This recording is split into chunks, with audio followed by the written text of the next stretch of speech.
How to unarchive post on Instagram. So go ahead and open your Instagram application.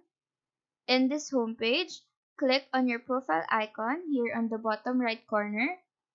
Now tap on the three lines here on the upper right corner of your screen. And from here, you can see archive. So click on that. In this page, you can tap on the post that you want to unarchive. Click on the three dots icon of the post and choose the Show on Profile option. This will make your post visible on your profile again. Now, if we check and go back on my profile tab, you can see that the post is unarchived now. So that is how to unarchive posts on Instagram. Do let us know if this video helped you out, and if you have any questions, feel free to drop them down below. Thank you for watching and have a nice day.